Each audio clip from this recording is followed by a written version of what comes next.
नमस्कार, आपका बहुत बहुत स्वागत है हमारे YouTube channel easy math bye जीवन शर्मा में।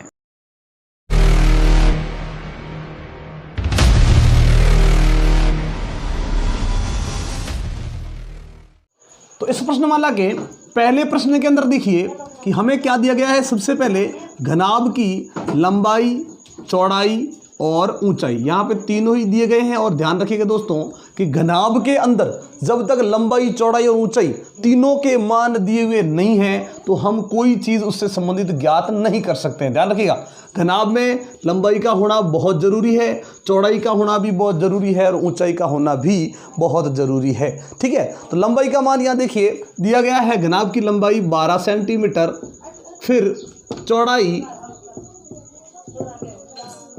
9 सेंटीमीटर और ऊंचाई 5 सेंटीमीटर। ध्यान रखिए दोस्तों, लंबाई, चौड़ाई और ऊंचाई तीनों का मान होना जरूरी है।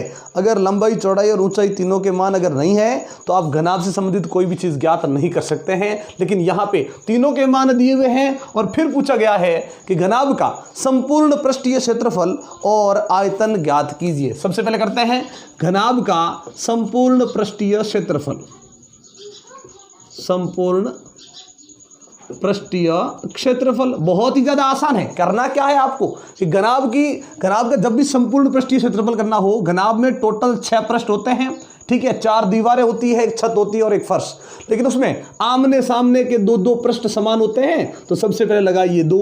ठीक है, फिर क्या करना है आपको, सबसे पहले देखिए 3 मान है, लंबाई, चौड़ाई और ऊंचाई। सबसे पहले क्या करना है, लंबाई को चौड़ाई से गुणा करना है, फिर प्लस, फिर इस चौड़ाई को आगे ऊंचाई से गुणा करना है, फिर प्लस, और अंत में इसी ऊंचाई को वापस किससे गुणा करना है, लंबाई से।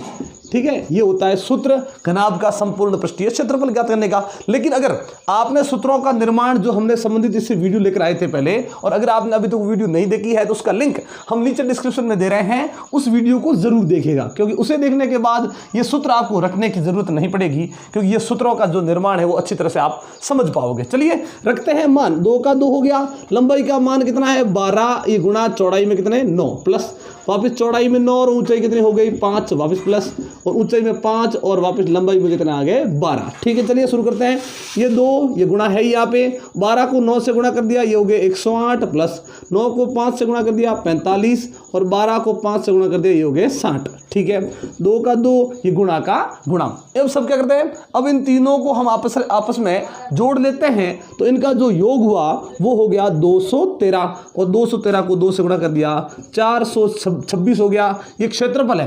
क्षेत्रफल में ध्यान रखिए दोस्तों, यहाँ पे देखिए दो भुजाओं का आपस में गुणा हो रहा है, और दोनों भुजाओं के अंदर क्या है सेंटीमीटर सेंटीमीटर, और जब 2 बार सेंटीमीटर का सेंटीमीटर से गुणा होगा तो वो बन जाएगा वर्ग सेंटीमीटर, या उसे कह सकते हैं सेंटीमीटर स्क्वायर। चलिए, वर्ग सेंटीमीटर हो गया क्षेत्रफल, हमें ज्ञात करना था और हमने ज्ञात कर लिया है।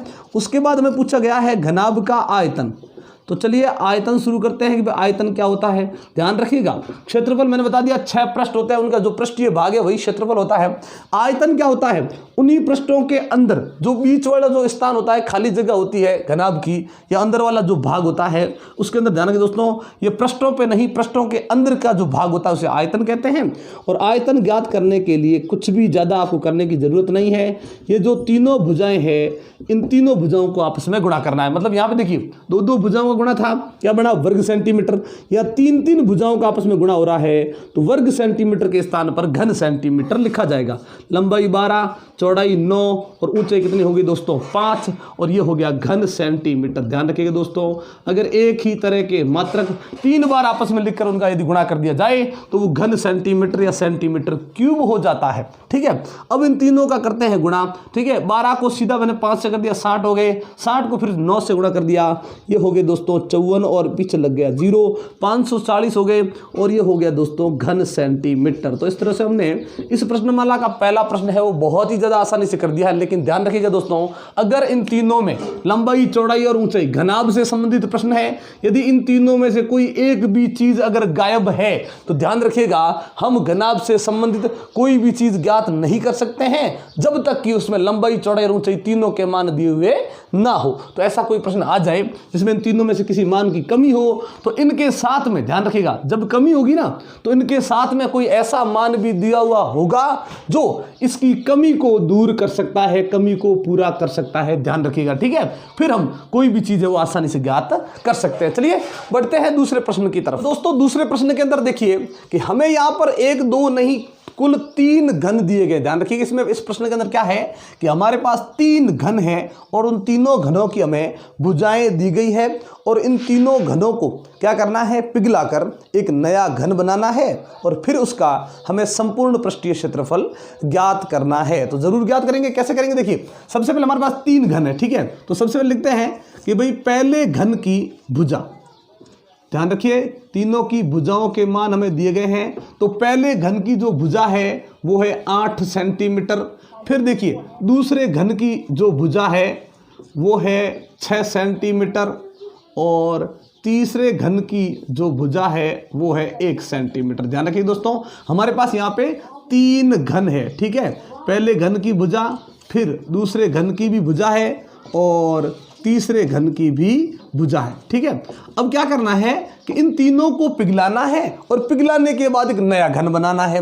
अब एक बात ध्यान से समझिएगा दोस्तों, जब भी किसी भी आकार को यदि पिघला कर नया कोई भी आकार बना दिया जाए, ठीक है, ध्यान से समझिएगा दोस्तों, अगर एक आकार है कोई भी, ठीक है, एक से ज़्यादा आकार हो सकते हैं, यदि उनको पिघला कर एक नया आकार बना दिया जाए तो ऐसी कंडीशन में ध्यान रखिएगा इस एक बात का कि उसमें आपको हमेशा आयतन की ही बात करनी है। जब भी किसी आकार को किसी भी तरह से पिघलाकर नए आकार में बदल दिया जाए या नए आकारों में बदल दिया जाए, बहुत सारा आकार बना दिया जाए, तो इस प्रकार के प्रश्नों में ध्यान रखिएगा दोस्तों, आयतन की ही बात करनी है। और इससे संबंधित हम एक अगली और वीडियो लेकर आएंगे, उसमें हम क्या करेंगे, इसी तरह के प्रश्नों का जिक्र करेंगे, चाहे वो घनाभ हो, चाहे घन हो, गोला, शंकु या बेलन, कोई भी आकार हो, यदि एक आकार को पिघलाकर यदि उसे दूसरा आकार बना दिया जाए तो उसके अंदर या उस प्रश्नों को है वो किस प्रकार से किया जाता है, उसके लिए हम विशेष वीडियो भी आपके लिए लेकर आएंगे। लेकिन इस प्रश्न में देखिए क्या करना है आपको। अब क्या करना है कि तीनों को पिघलाकर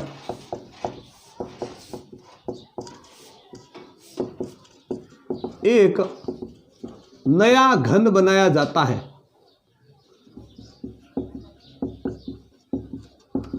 तो ऐसी कंडीशन में आप क्या याद रखोगे कि जो भी नया आकार बनेगा, तो नया आकार यहां पे क्या है, नया भी एक घन ही है, तो लिखेंगे सीधा हम नए घन का आयतन। ध्यान रखिएगा दोस्तों, जब भी इस प्रकार से आप करते हो, जो भी नया आकार बनेगा उसका आयतन और जिनको हमने पिघलाया उनका आयतन। अगर ये पिघलाने वाला भी एक ही आकार होता तो यहाँ एक आकार का आयतन, अगर पिघलाने वाले 2 आकार आपस में पिघला रहे हो मिलाकर तो ये दोनों आकारों का आयतन, लेकिन यहाँ पे तीनों को आपस में पिघलाकर मिलाया गया, फिर एक नया घन बनाया गया। तो सीधे लिखेंगे हम तीनों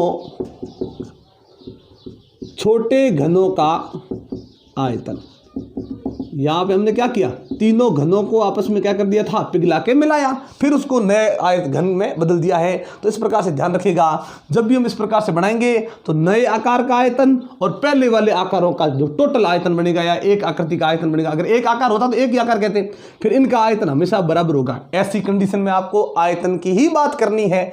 चलो, नए घन का आयतन, और घन का आयतन क्या होता है दोस्तों, घन का आयतन होता है भुजा क्यूब। ध्यान रखिएगा, आयतन का मतलब 3 भुजाओं का गुणा, और घन में तो सारी भुजाएं समान होती है। घनाभ में लंबाई अलग होती है, चौड़ाई अलग होती है और ऊंचाई अलग होती है, तीनों को गुणा करते हैं। घन में क्या होता है, लंबाई, चौड़ाई, ऊंचाई तीनों ही बराबर होते हैं और भुजा भुजा भुजा तीनों को गुणा करेंगे तो भुजा क्यूब हो गया। अच्छी बात है। अब 3 छोटे घन है ना, यहाँ पे देखिए, तो हम इसे जो हम कह रहे हैं उसे कह देते हैं भुजा नंबर 1, इसकी भुजा को हम नाम दे देते हैं भुजा नंबर 2 और इसे कह देते हैं भुजा नंबर 3। अब तीनों का करते हैं, देखिए आयतन, पहला जो आयतन बनेगा वो भुजा नंबर 1 करके ये आयतन बन गया, फिर भुजा नंबर 2 और ये फिर से आयतन बन गया, और ये भुजा नंबर 3 और ये फिर से इसका बन गया आयतन। तीनों का आयतन अगर हम जोड़ लेंगे, ध्यान रखिएगा, जब सब आकारों को पिघलाकर इस प्रकार से मिलाया जाता है तो उनका आयतन आपस में मिल जाता है और नए आयतन के बराबर हो जाता है। यहाँ पे हमारे पास इसका मान है नहीं तो इसे तो छेड़ने की जरूरत नहीं, वैसे का वैसा लिख दो। यहाँ पे देखिए इसका मान कितना है दोस्तों, 8 या 8 क्यूब प्लस भुजा नंबर 2 है वो 6, तो ये 6 का क्यूब, और भुजा नंबर 3 कितनी है, 1, ये 1 का क्यूब हो गया। यहाँ इसका मान हमारे पास नहीं है तो लिखेंगे नहीं, वैसे का वैसा 8 का अगर हम क्यूब करेंगे वो 512। 8 को खुद को 3 बार लिखकर आपस में गुणा कर लेते हैं तो कितना आता है 512। 6 क्यूब 6 को इसी प्रकार से 3 बार लिख के आपस में गुणा करेंगे, ये हो जाएगा 216। और वापस 1 का क्यूब तो 1 ही होता है। ध्यान समझिएगा, 1 का क्यूब हमेशा कितना होता है दोस्तों, 1 ही होता है। अब करते क्या है, इन सबको आपस में जोड़ देते हैं। तो देखिए ये भुजा क्यूब का रहेगा भुजा क्यूब, जैसे ही इनको जोड़ा ये बन गया 729। और ध्यान रखिएगा दोस्तों, या भुजा के ऊपर क्या है, क्यूब घन लिखा है, तो 729 भी क्या किसी का घन है। हाँ ध्यान रखिएगा, 729 जो है वो भी एक घन है, किसका, 9 का। ध्यान रखिएगा दोस्तों, ये तो घन है ही, ये भी घन है, और किसका घन है, 9 का घन। 729 के स्थान पर क्या लिख दिया है, 9 का घन। ये भी कितना होता है, 729 ही होता है।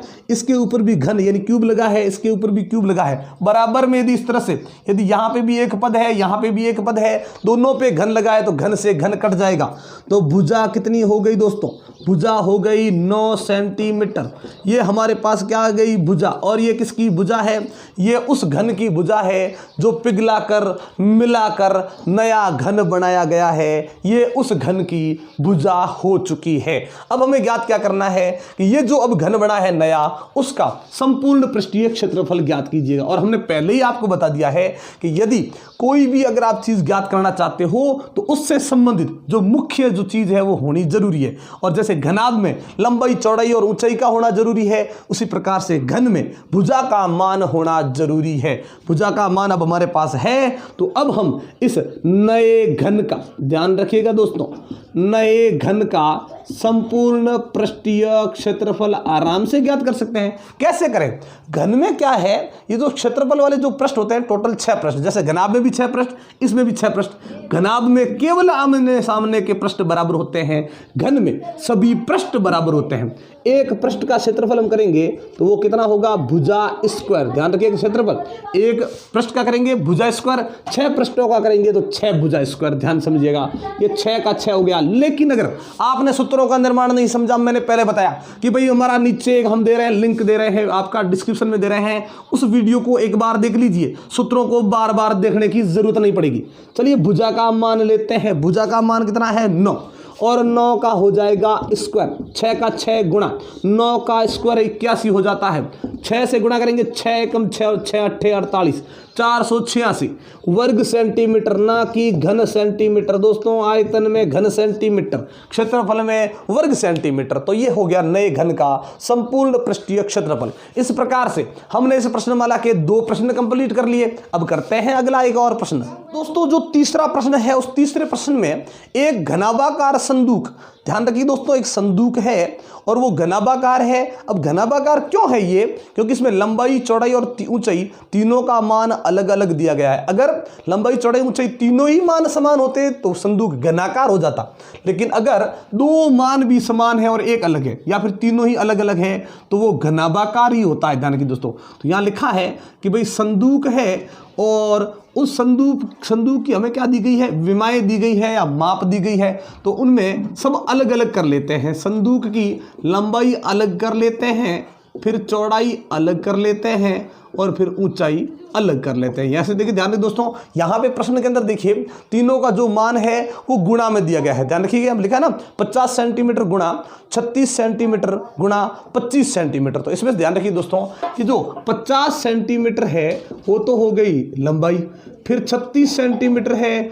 ये हो गई चौड़ाई, और इसके अंदर जो अंतिम 25 सेंटीमीटर दी गई है वो हो गई क्या, इसकी ऊंचाई। ठीक है दोस्तों, लंबाई चौड़ाई और ऊंचाई इस प्रकार से हमने ये मान ली है। मतलब प्रश्न में दिया गया ना, तो गुणा में लिखी हुई है ना, हमने इसको पहली को लंबाई मान लिया, दूसरी को चौड़ाई और तीसरी को ऊंचाई।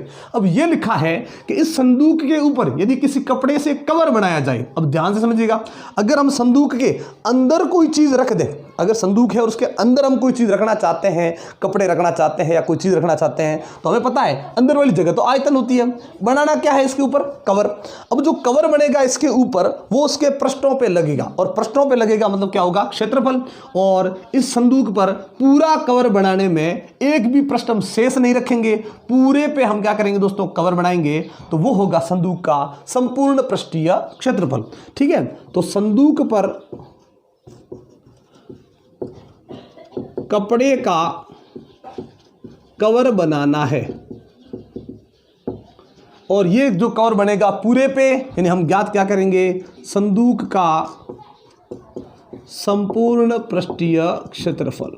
ये जो क्षेत्रफल होगा वही क्या बनेगा, उस कवर का क्षेत्रफल या कवर में लगे कपड़े का क्षेत्रफल बन जाएगा। संदूक का जो संपूर्ण पृष्ठीय क्षेत्रफल है वही उस कपड़े का, यानी यूज किए गए, प्रयोग में लिए गए और पूरे कपड़े का क्या बन जाएगा, क्षेत्रफल। तो ज्ञात करते हैं। तो सूत्र वही हमने बताया था अभी, ठीक है। लंबाई को चौड़ाई से गुणा कर दो, लंबाई को चौड़ाई से, फिर क्या लगा दो, प्लस, फिर चौड़ाई को क्या कर दो, ऊंचाई से,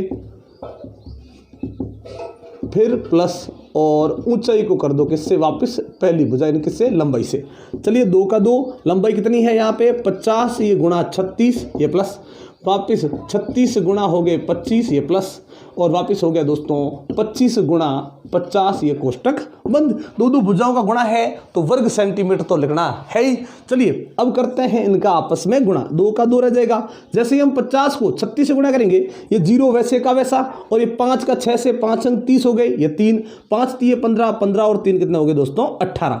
0 का 0 रह गया, 5 का गुणा कर दिया 36 से, तो यहाँ 21 शुरुआत करनी, ठीक है। 5 अंक 30, फिर ले गया 3, 5 3 15 और 3 18, वापस प्लस।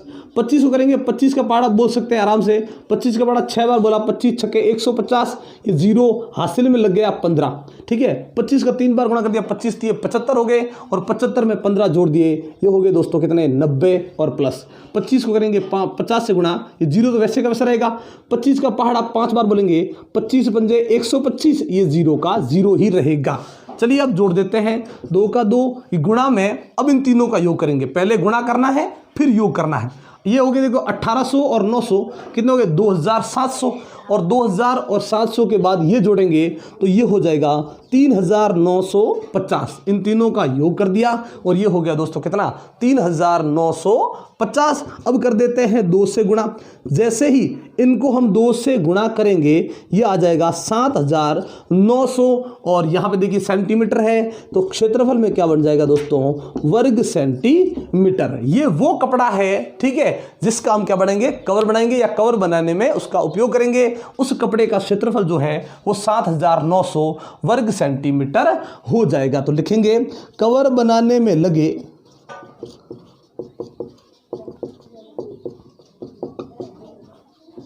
कपड़े का क्षेत्रफल। तो कपड़े का क्षेत्रफल कितना हो जाएगा, 7900 वर्ग सेंटीमीटर। ये कपड़ा लग जाएगा। इस प्रकार से दोस्तों हमने इस प्रश्नमाला के 3 प्रश्न है वो कंप्लीट कर लिए हैं दोस्तों। तो दोस्तों ये तीनों प्रश्न करने के बाद ये वीडियो आपको कैसी लगी वो हमें कमेंट बॉक्स में लिखकर जरूर बताइए, और अच्छी लगी तो लाइक और शेयर कर दे। दोस्तों इससे जो अगले प्रश्न है वो हम आपके लिए अगली वीडियो में लेकर आएंगे, और एक अगली वीडियो हम जो लेकर आ रहे हैं वो जरूर देखिएगा दोस्तों, क्योंकि वो आपके लिए बहुत ज्यादा खास होगी, क्योंकि उसमें हम उन विशेष प्रश्नों का जिक्र करेंगे जिसमें यदि एक आकार को पिघलाकर या तोड़कर किसी भी प्रकार से उसे अन्य आकार में बदल दिया जाए तो फिर उस प्रकार के प्रश्नों को किस प्रकार से किया जाता है वो हम उस वीडियो में पढ़ेंगे। तो दोस्तों एक बार फिर से आप सबका बहुत बहुत धन्यवाद हमारे चैनल को सब्सक्राइब करने के लिए और हमारी वीडियोस को लगातार देखने के लिए। लेकिन अगर आप हमारे चैनल पर नए हैं और हमारी वीडियो को पहली बार देख रहे हैं तो चैनल को सब्सक्राइब करना मत भूलिएगा और बेल आइकन जरूर दबाइएगा, ताकि जब भी इस प्रकार के इंटरेस्टिंग वीडियो हम आपके लिए लेकर आए नोटिफिकेशन आपको मिलती रहे। तो इसी प्रकार के इंटरेस्टिंग वीडियो देखने के लिए जुड़े रहें हमारे साथ। तब तक के लिए नमस्कार, जय हिंद, जय भारत।